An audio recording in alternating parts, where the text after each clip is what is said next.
আমার মন বলছে হয়তো সিন্ধুর কোনো বিপদ হয়েছে, সেই কখন বলে কিন্তু আমাদের জন্য জল নিয়ে আসার জন্য, কিন্তু এখন তো সে আমাদের কাছে ফিরে এলো না। সিন্ধু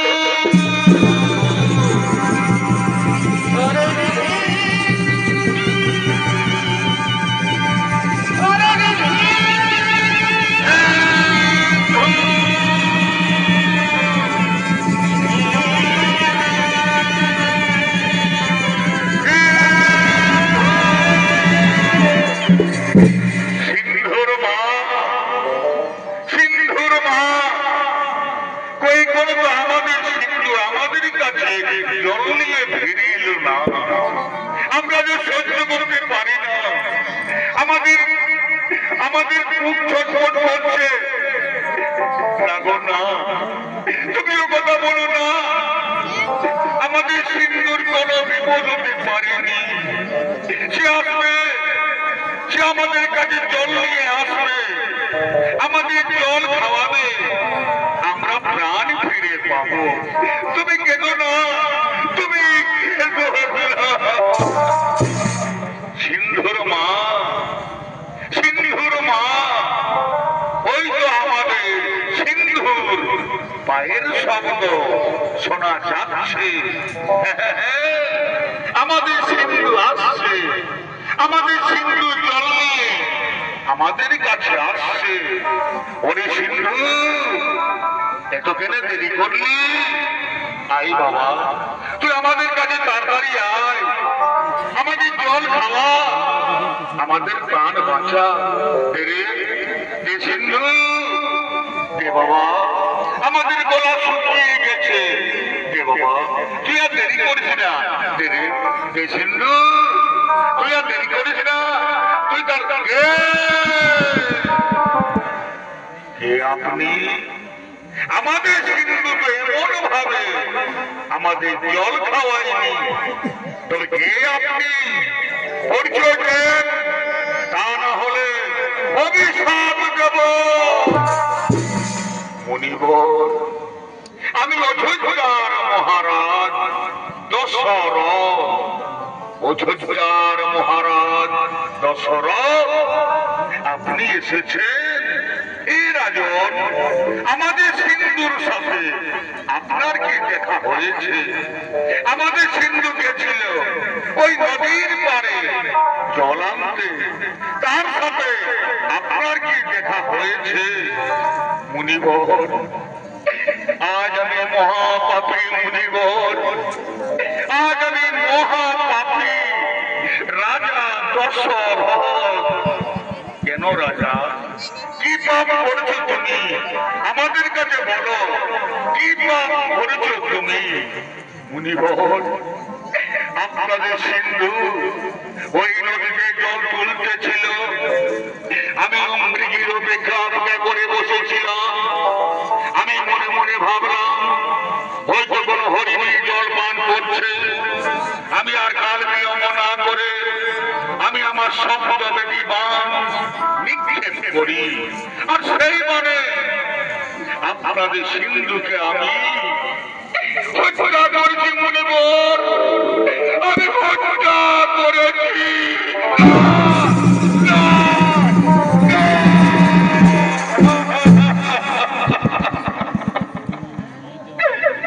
একই বললে রাজা, তুমি একই বললে, তুমি আজ অন্ধ পিতা মাতা একমাত্র সন্তানকে এই পৃথিবী থেকে কেড়ে নিলে। কে আমাদের জল খাওয়াবে, কে আমাদের পথে পথে নিয়ে ঘুরবে, কে আমাদের মুখে অন্ন তুলে দেবে? তুমি আজ একটি প্রাণ কিনে নাওনি রাজা, তুমি আজ 3-3টা প্রাণ এই পৃথিবী থেকে কেড়ে নিলে। তুমি মহাপাপী রাজা, তুমি মহাপাপী, তুমি মহাপাপী।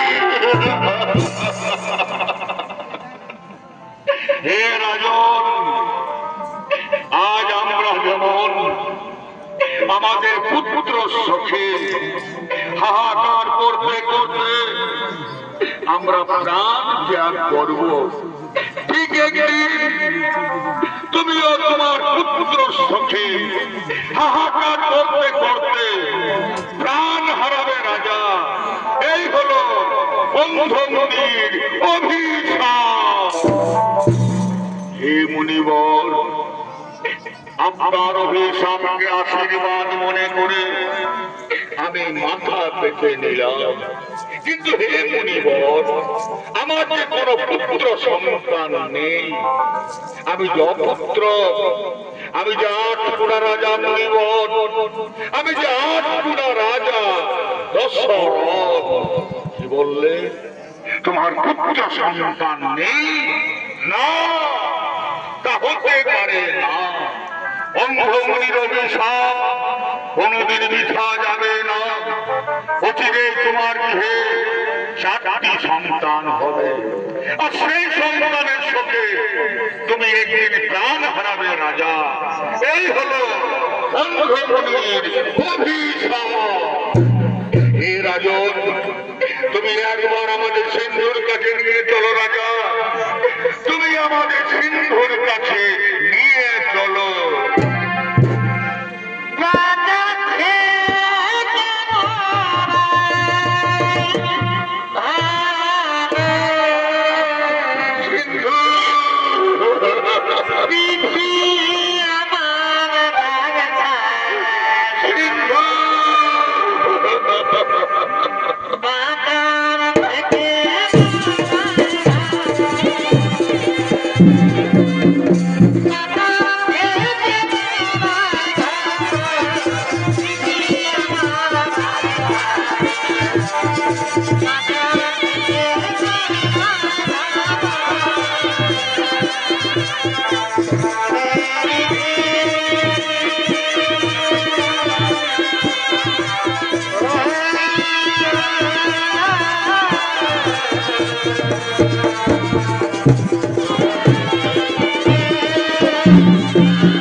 সন্তান হলো, যাদের নাম রাম, লক্ষ্মণ, ভরত, শত্রুঘ্ন। তারা ধীরে ধীরে সর্ববিদ্যায় পারদর্শী হলেন। রামচন্দ্র তারকা রাক্ষসীকে বধ করলেন, অহল্যা উদ্ধার করলেন। ভরতকে ভঙ্গ করে মা সীতাকে বিবাহ করে রামচন্দ্র অযোধ্যা রাজ্যের বাড়ি ফিরে এলেন। এই অযোধ্যা রাজ্য জনদিগণ আগমন করছে।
Thank you.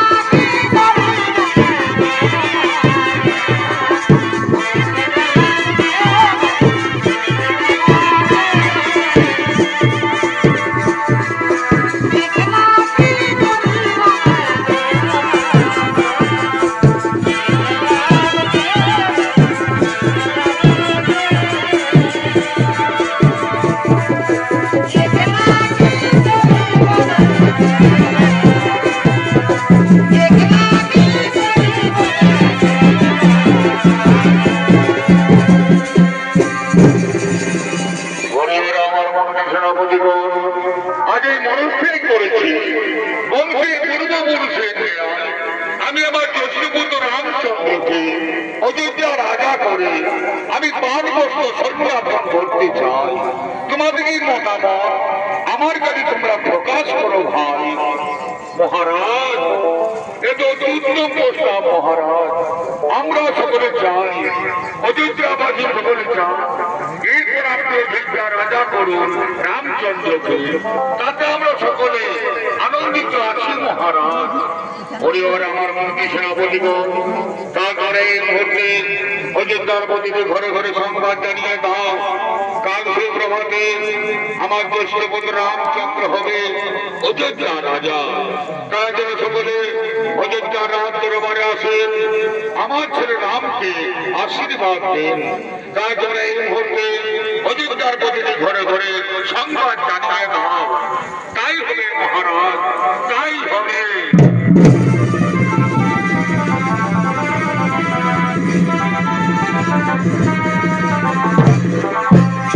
এদিকে অযোধ্যার প্রতিটি ঘরে ঘরে সংবাদ জানাতে বাক্যকার আগমন করছে।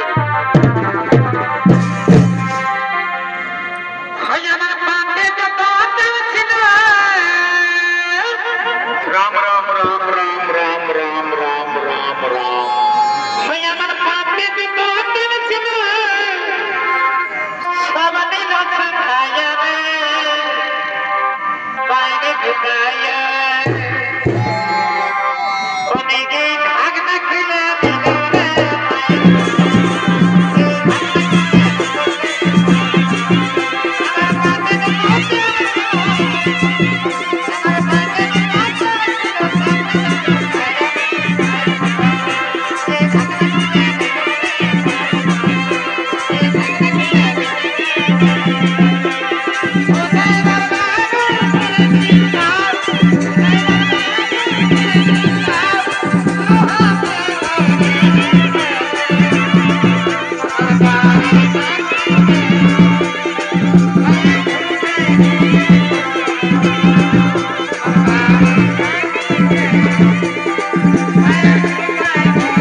তোরা বিড়ি খাইলে বলছিল, তোমরা দেখছি মাছগুলো গুজুর গুজুর গুজুর গুজুর গুজুর গুজুর আর গুজুর গুজুর করছে, আর কেউ কেউ মনে মনে ভাবছে আজ ঘর থেকে যাবো না।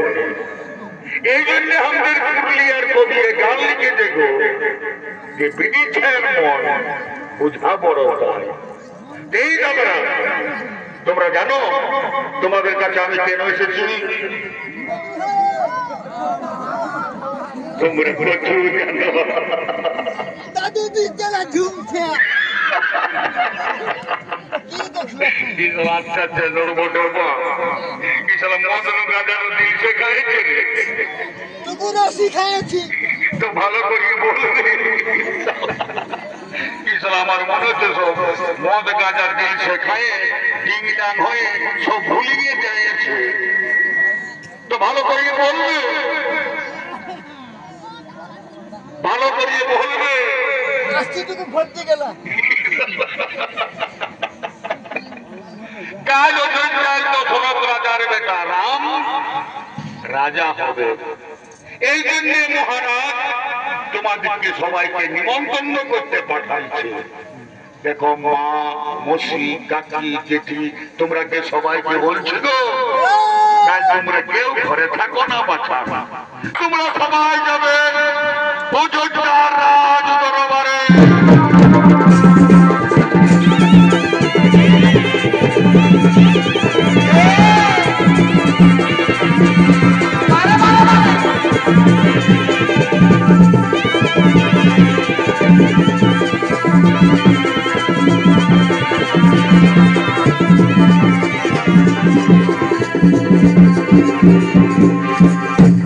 এদিকে অযোধ্যার অন্তপুরে মহারানী কইকেয়ী এবং তার দাসীগণ আগমন করছে।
মহারানী কালীগঞ্জায় রাজা হবে রামচন্দ্র, এই সংবাদ আমি তোমার কাছে এনেছি।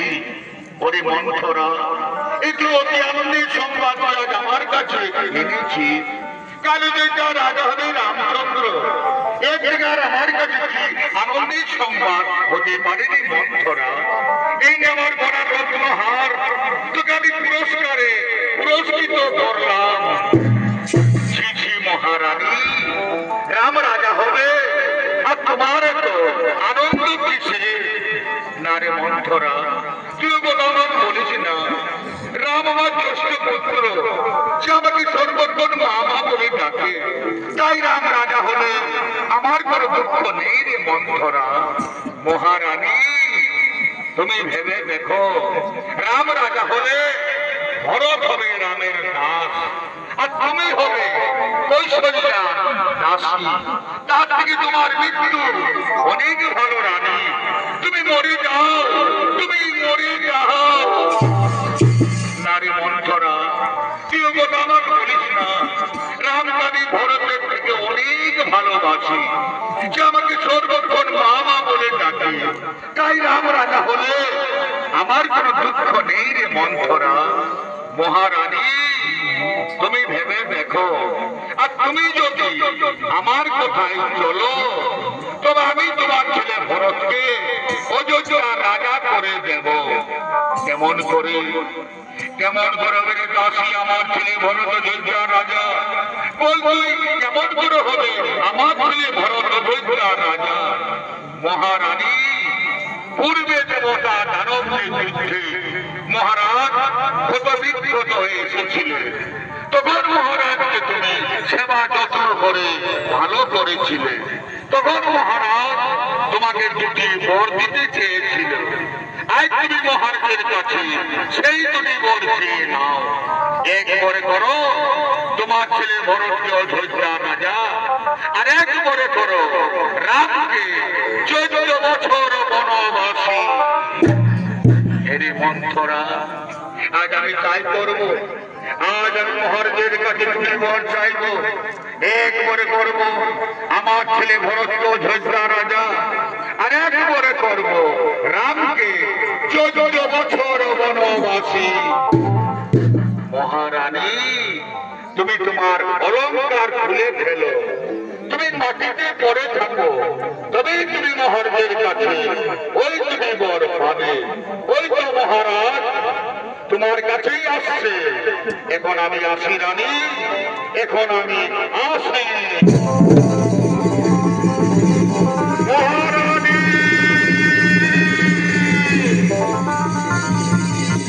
মহারানী, মহারানী,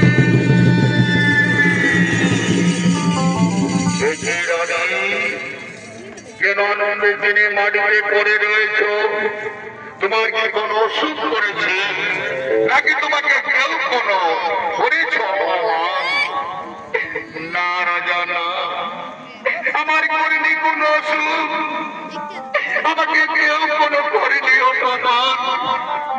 আজ আমি নিজের জায়গায় মরতে চাই রাজা। এই কইকে আর অযোধ্যায় বেঁচে থাকবে না রাজা। তুমি কইকে মরতে দাও, তুমি কইকে মরতে দাও। না রানী না, আমি তোমাকে মরতে দেব না। তুমি আমার নয়নের মণি, তুমি আমার অন্তরের আলো, তুমি আমার সর্বশ্রেষ্ঠ রানী। আমি তোমাকে সমস্ত রানীর থেকে ভালোবাসি রানী। তাই বলো, আজ আনন্দের দিনে তুমি আমার কাছে কি চাও? তুমি আমার কাছে যা চাইবে আমি তোমাকে তাই দেব হাসি মুখে। রাজা, তোমার মনে আছে পূর্বে দেবতা দানবদের যুদ্ধে তুমি ক্ষতবিক্ষত এসেছিলে, তখন আমি তোমাকে সেবা যত্ন করে ভালো করেছিলাম। তখন তুমি আমাকে দুটি বর দিতে চেয়েছিলে। আজ আমি তোমার কাছে সেই দুটি বর চাই রাজা। বলো, তুমি আমাকে সেই দুটি বর দেবে? রানী, আমি আমার রামের নামে শপথ নিয়ে বলছি, তুমি আমার কাছে যা চাইবে আমি তোমাকে তাই দেব। বলো রানী, বলো তুমি আমার কাছে কি পেলে আজ আনন্দিত হবে? রাজা, আমি চাই একবারে করুন আমার ছেলে ভরত অযোধ্যা রাজা, আর একবারে করুন রামকে 14 বছর বনবাসী।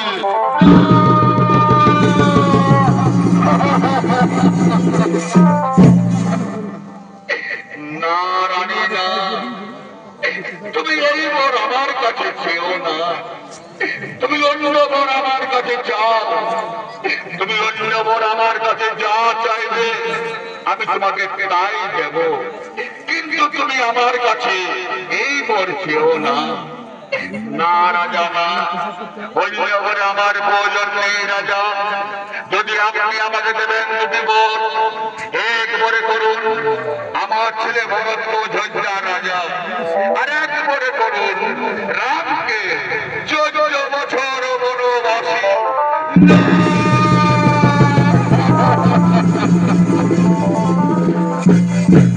কোথায় বজ্র তুমি মস্তকে এসে পড়ো আমার, চূর্ণ বিচূর্ণ করে দাও দেহ আমার। এই কথা শোনার পূর্বে আমার মৃত্যু হলো না কেন? আমার মৃত্যু হলো না কেন? রানী, তোমার কথায় হয়তো আমি ভরত অযোধ্যা রাজা করে দেব, কিন্তু তুমি আমার রামকে বনে দিও না রানী। তুমি আমার রামকে বনে দিও না। রাম বিনা দশরথ রাজা বাঁচবে না রানী। তাই তুমি আমার রামকে বনে দিও না। তুমি আমার রামকে বনে দিও না।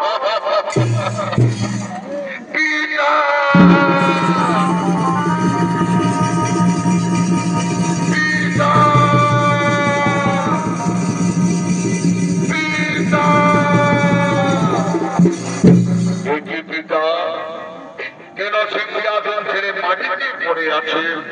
কি হয়েছে আপনার? কেন আপনি আমার সাথে কথা বলছেন না? মা, মা গো, তুমি তো সকলেই জানো মা, কি হয়েছে আমার পিতা? কেন উনি আমার সাথে কথা বলছেন না? ওরে রাম, তোর পিতা আজ আমার কাছে অঙ্গীকার আবদ্ধ। আজ আমি তার কাছে দুটি বর চেয়েছি, একবারে করতে হবে আমার ছেলে ভরতকে অযোধ্যা রাজা, আর একবারে হবে তুমি 14 বছর বনবাসী। মা, এই কথা মা, এই জন্য আমার পিতা পড়ে আছেন মাটিতে। না পিতা না, উঠুন আপনি, সিংহাসন গ্রহণ করুন, ভরতকে কোন অযোধ্যা রাজা, রাম হবে 14 বছর বনবাসী। হে পিতা, আজ আমার কি বরং সৌভাগ্য যে আমি আমার পিতা মাতার ঋণ শোধ করতে আমি চলে যাব 14 বছর বনবাসে। বিদায় পিতা, বিদায় মাতা, বিদায় অযোধ্যাবাসী, তোমরা আমাকে বিদায় দাও। রাম, তুই আমাকে ছেড়ে যাস না, তুই আমাকে ছেড়ে যাস। বিদায় পিতা, বিদায় মাতা, বিদায় পিতা।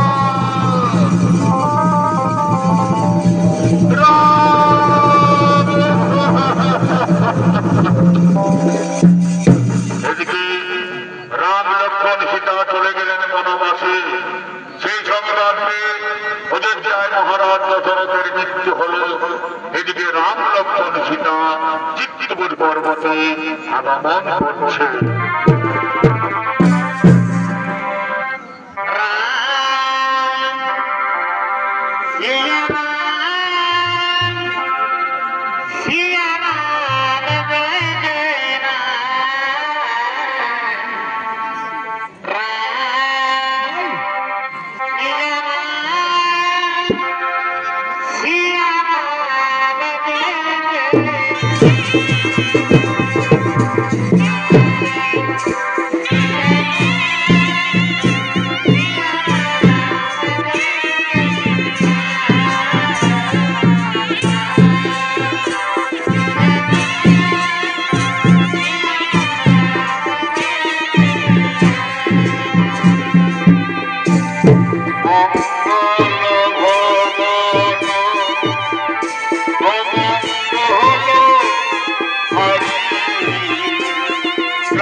আগমন করছে।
আপনি অযোধ্যায় শূন্যকার হয়ে গেছে দাদা।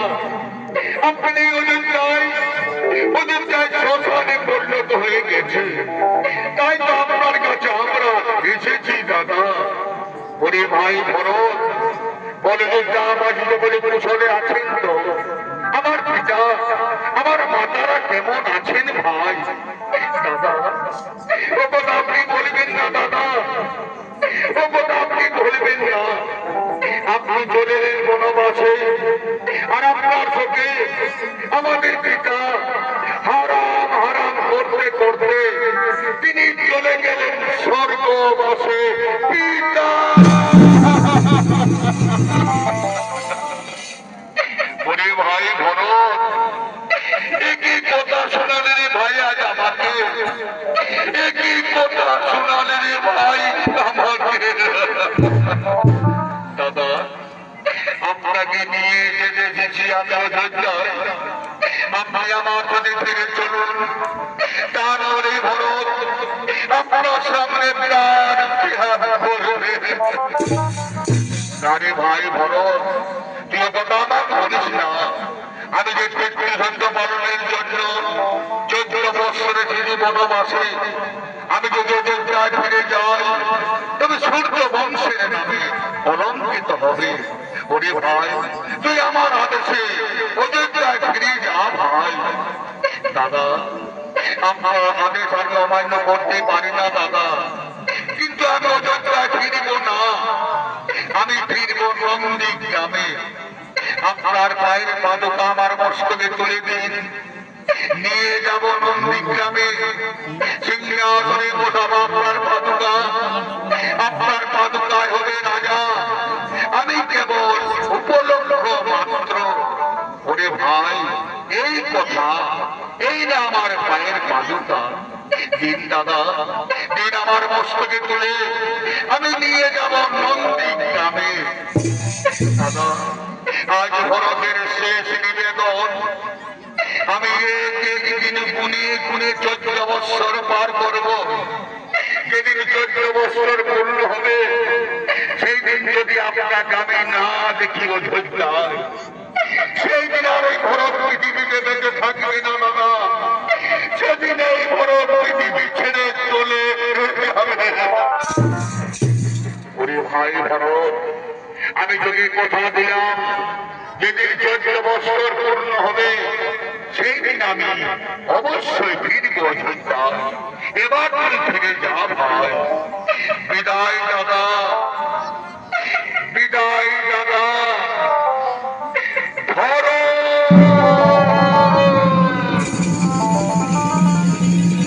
বিদায় দাদা,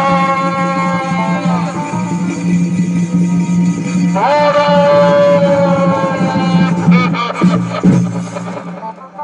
ওরে ভাই লক্ষণ, ভরত চলে গেল। তার কাছে আমরা জানতে পারলাম আমাদের পিতা চলে গেছেন স্বর্গবাসে। তাই পুত্রের কর্তব্য হল পিতাকে পিণ্ড দান করা।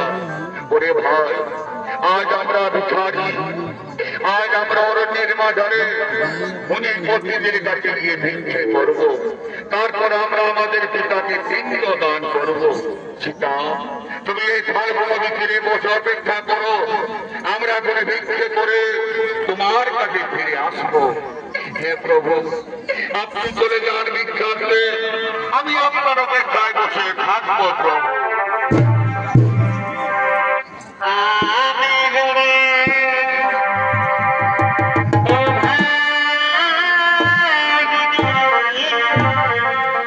আজ ভগবান দাঁড়িয়ে দাঁড়িয়ে ভিক্ষে করছে, পিতাকে পিণ্ড দান করিবে যে ভগবান।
সুন্দর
তোমার কাছে এসেছি মা। হে পিতা, আপনার চরণে আমার শতকরি প্রণাম পিতা, আপনার চরণে আমার শতকরি প্রণাম গ্রহণ করুন পিতা। তথাস্তু মা সীতা। হে মা সীতা, আমার ছেলেরা আমাকে পিণ্ড দান দেয়নি মা, তাই তো আমি স্বর্গে যেতে পারি না মা। আমার জন্য স্বর্গের দ্বার চিরতরে বন্ধ হয়ে আছে। হে পিতা, আপনার ছেলেরা গেছে ভিক্ষে করতে, ওনারা ফিরে এলে আপনাকে পিণ্ড দান করবেন পিতা। ততক্ষণ আপনি আমার কাছে বসে অপেক্ষা করুন পিতা। না মা সীতা, না, আমার কাছে বসে থাকার অপেক্ষার সময় নেই মা। আমাকে তাড়াতাড়ি পিণ্ড দান করা না হলে তবে আমি কোনোদিন স্বর্গে যেতে পারবো না মা। তাই হে মা সীতা, তুমি আমাকে পিণ্ড দান করো মা। হে পিতা, আজ আমার কাছে কিচ্ছু নেই পিতা, আজ আপনার পুত্র বধূ ভিখারিণী পিতা, আজ আমি আপনাকে কিসের পিণ্ড দান করবো পিতা, আজ আমি আপনাকে কিসের পিণ্ড দান করবো পিতা। হে মা সীতা, তুমি আমাকে খালগো নদী তীরে পানির পিণ্ড দান করো মা। আমি সেই পানির পিণ্ড খেয়ে এক্ষুনি চলে যাবো স্বর্গবাসে। হে পিতা, হে, আজ আমি তাই করবো পিতা, আজ আমি আপনাকে পানির পিণ্ড দান করবো পিতা। সাক্ষী থাকে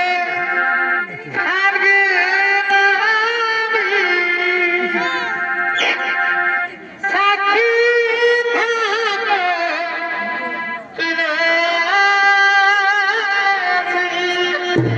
ওরে ফাল্গু নদী, ওরে তুলসী, আজ তোমরা সাক্ষী থাকো। আজ তোমাদের সাক্ষী রেখে আমি আমার শ্বশুরকে পানির পিণ্ড দান করছি। আমার প্রভু এলে তোমরা তাকে বলে দিও যে আমি আমার শ্বশুরকে পানির পিণ্ড দান করেছি। সাক্ষী থাকে সাক্ষী থাকে সাক্ষী থাকে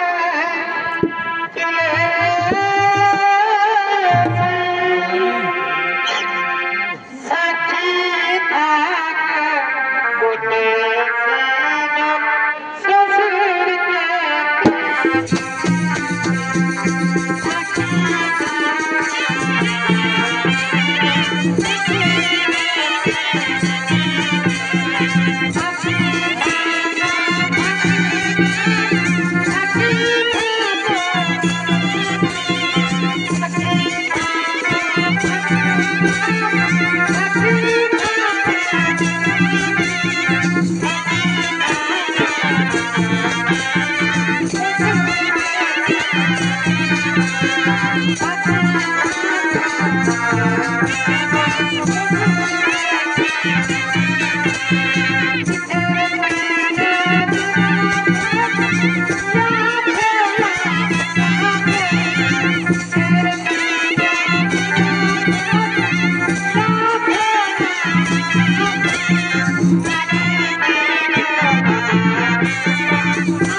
এবার তুমি আমাকে বিদায় দাও মা, এবার তুমি আমাকে বিদায় দাও।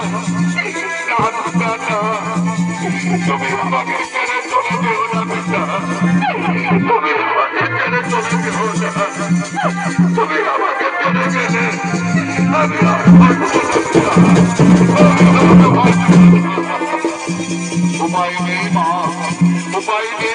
সীতা, আজ আমি তোমার কাছে থাকতে পারবো না মা, আজ আমি তোমার কাছে থাকতে পারবো না।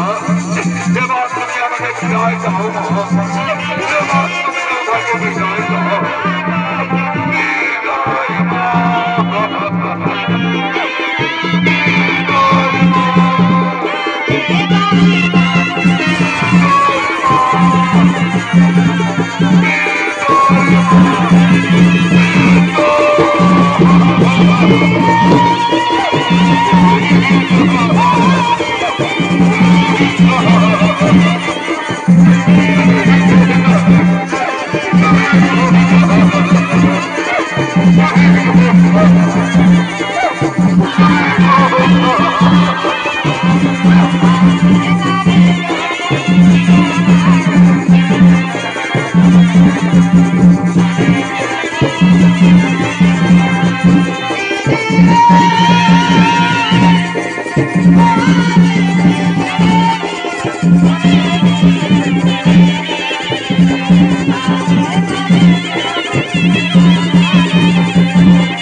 এইবার আমরা বিক্রি করে দিয়ে এসেছি, এইবার আমরা আমাদের পিতাকে পিণ্ডদান করবো সেটা।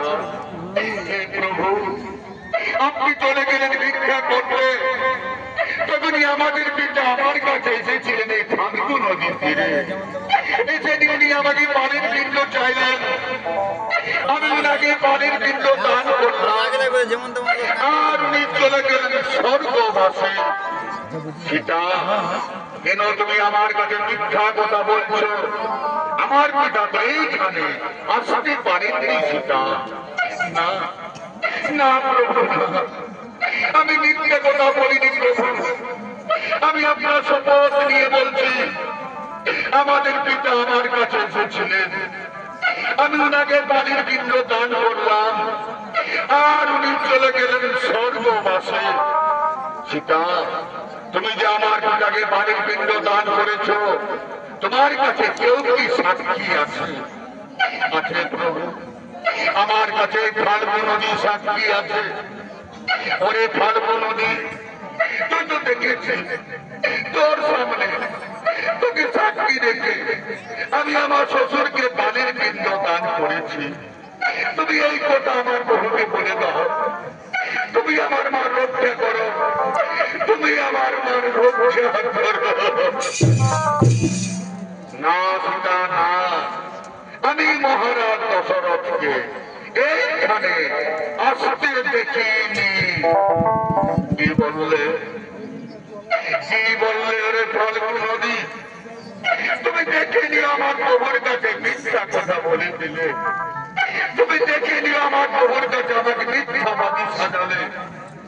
ওরে ফাল্গু নদী, আজ আমি তোমাকে অভিশাপ দেব, তোর জল কোনদিন উপরে বইবে না, তুই দোষীরা তুই কুকুর শিকার পার হবে, এই আমার অভিশাপ তোমাকে। বলো সীতা, আর কে সাক্ষী আছে তোমার কাছে? আছে প্রভু, আমার কাছে শিমল বৃক্ষ সাক্ষী আছে।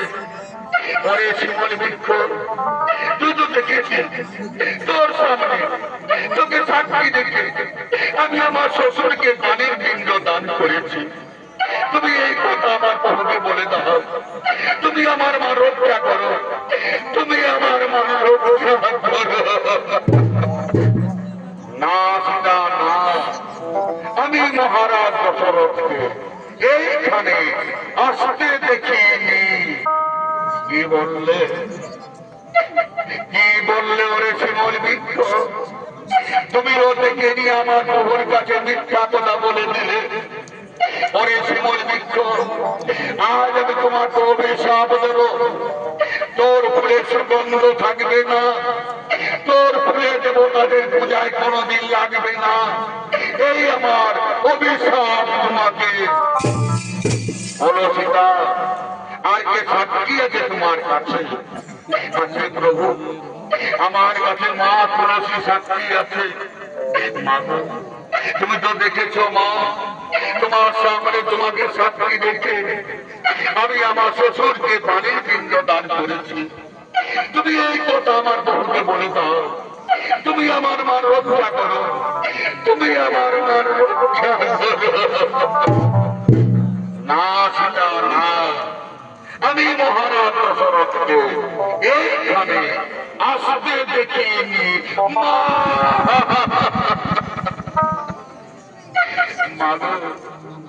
তুমিও মিথ্যা কথা বলে দিলে মা, তুমিও দেখে নিয়ে আজ আমার প্রভুর কাছে আমাকে মিথ্যাবাদী সাজালে। হে মা তুলসী, আজ আমি তোমার অভিশাপ দেব, তোর ডাক যেখানে সেখানে পার হবে, তোমাকে কুকুর ঘৃণা করবে, এই আমার অভিশাপ তোমাকে। বলো সীতা, আর কে সাক্ষী আছে তোমার কাছে? প্রভু, আমার কাছে বটবৃক্ষ সাক্ষী আছে। ওরে বটবৃক্ষ, তুই তো দেখেছিস তোর সামনে তোকে সাক্ষী রেখে আমি আমার শ্বশুরকে বাড়ির পিণ্ড দান করেছি। তুমি এই কথা আমার বহুকে বলে দাও, তুমি আমার মার রক্ষা করো, তুমি আমার মার রক্ষা করো। হে মা সীতা, হে প্রভু রামচন্দ্র, আপনি চলে গেলেন ভিক্ষা করতে, তখনই আপনার পিতা মহারাজ এসেছিলেন ফাল্গুন নদী তীরে। এসে নিয়ে মহারাজ মা সীতাকে বাড়ির পিণ্ড চাইলেন। মা সীতা মহারাজকে বাড়ির পিণ্ড দান করলেন। তখনই মহারাজ চলে গেলেন স্বর্গবাসে। এটা আমি নিজের চোখে দেখেছি প্রভু, আমি জীবনে কোনদিন মিথ্যা কথা বলিনি প্রভু। মা সীতা বলেছেন তা সম্পূর্ণ সত্য ঘটনা প্রভু। ধন্য ধন্য রে বটবৃক্ষ, তুই আজ আমার মান রক্ষা করলি। ওরে বটবৃক্ষ, আজ আমি তোমাকে আশীর্বাদ দেব, সত্য ত্রেতা দাপর বলি, যার জন্য তুই অমর হয়ে থাকবি। তোর পাতা তোর গাছ থেকে কোনোদিন ঝরে শেষ হবে না, তোর ছায়া থাকবে শান্তি শীতল স্নিগ্ধ, তোর ছায়া নিচে যেজন বসবে সে চির শান্তিতে থাকবে। এই আমি তোমাকে আশীর্বাদ দান করলাম প্রভু। এবার তার মিথ্যে বলিনি প্রভু, এবার আমি মিথ্যে বলিনি। সীতা, আমি প্রমাণ পেলাম সত্য তুমি আমার পিতাকে বাড়ির পিণ্ড দান করেছ, তাই নারী হয়ে জগতের বুকে পিণ্ড দানের স্বাধীন যুগে যুগে মানবের মুখে অমর হয়ে থাকবে। এই আমি তোমাকে আশীর্বাদ দান করলাম।